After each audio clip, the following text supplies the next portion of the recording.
ایران کے supreme leader آیت اللہ خامنئی کو شہید کہنا درست ہے کہ نہیں،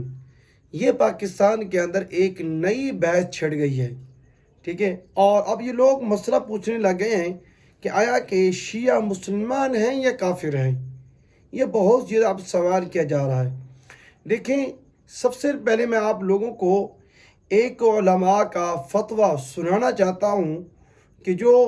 اہل سنت والجماعت کا جو فتویٰ ہے شیعوں کے بارے میں، ان کے عقائد کے بارے میں، کہ بھی وہ کون سے شیعہ کو اس دائرہ اسلام سے خارج کہتے ہیں۔ دیکھیں، کسی نے یہ سوال پوچھا ہے کہ شیعہ کافر کیوں ہیں،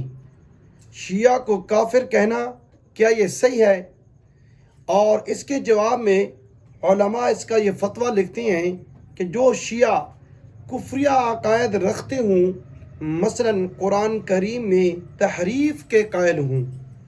مطلب یہ ہے کہ ان کا یہ عقیدہ ہو یہ جو موجودہ قرآن ہے نا یہ ٹھیک نہیں ہے، یا جبریل امین سے لانے میں کوئی کمی کوتاہی ہوئی ہے، یہ یعنی کہ تحریف کا عقائد رکھتے ہوں، یعنی کہ تحریف کے قائل ہوں، یا یہ عقیدہ رکھتے ہوں کہ حضرت جبریل علیہ السلام سے وحی لانے میں غلطی ہوئی ہے، یا حضرت علی رضی اللہ تعالیٰ عنہ کی الوہیت کے قائل ہوں، یعنی کہ حضرت علی رضی اللہ تعالیٰ عنہ کو خدا مانتے ہوں، اور اسی طرح حضرت امی عائشہ صدیقہ رضی اللہ تعالیٰ عنہ پر تہمت لگاتے ہوں، ٹھیک ہے۔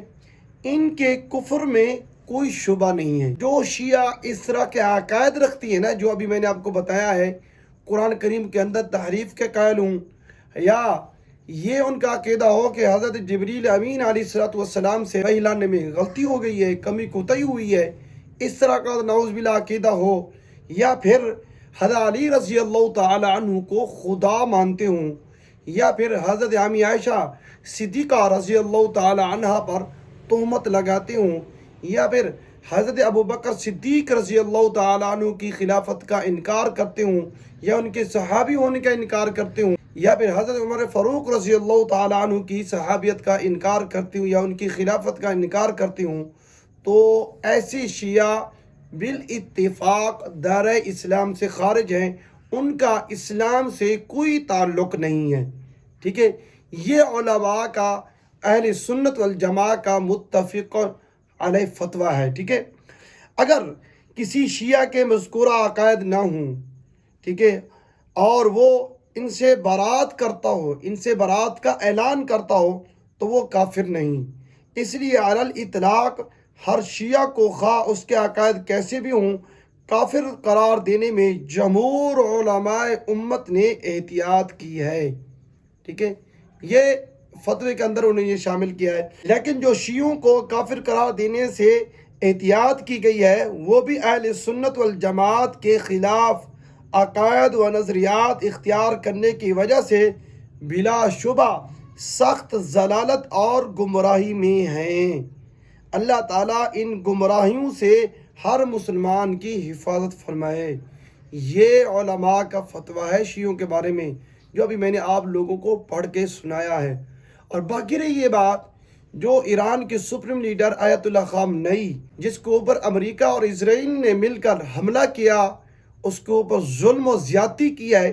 اس کے بارے میں کہ بھی اس کو شہید کہنا آیا کہ یہ ٹھیک ہے یا غلط ہے، دیکھیں آپ ان خواہ بحث میں نہ پڑیں، ٹھیک ہے۔ دیکھیں، ایک بندے کے ساتھ ظلم ہوا ہے، زیادتی ہوئی ہے، تو اسلام تو ہمیں مظلوم کے ساتھ کھڑا ہونے کی ترغیب دی ہے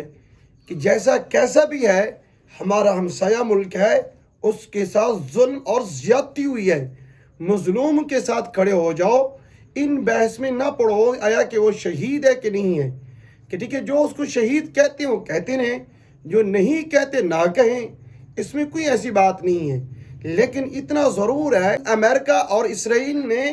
ایران کے ساتھ بہت ہی زیادہ خطرناک قسم کی ظلم اور زیادتی کی ہے، اور مسلمانوں کو مظلوم کا ساتھ دینا چاہیے، نہ کہ ظالم کا۔ تو مجھے امید ہے آپ کی میری باتیں سمجھ میں آ گئی ہوگی۔ ویڈیو اچھی لگے اس کو لائک کریں، اور زیادہ سے زیادہ ویڈیو دوستوں کے ساتھ شیئر کریں، تاکہ مسلمان جو ہے نا شر انگیز باتوں سے بچ سکیں۔ شکریہ، جزاک اللہ خیرہ۔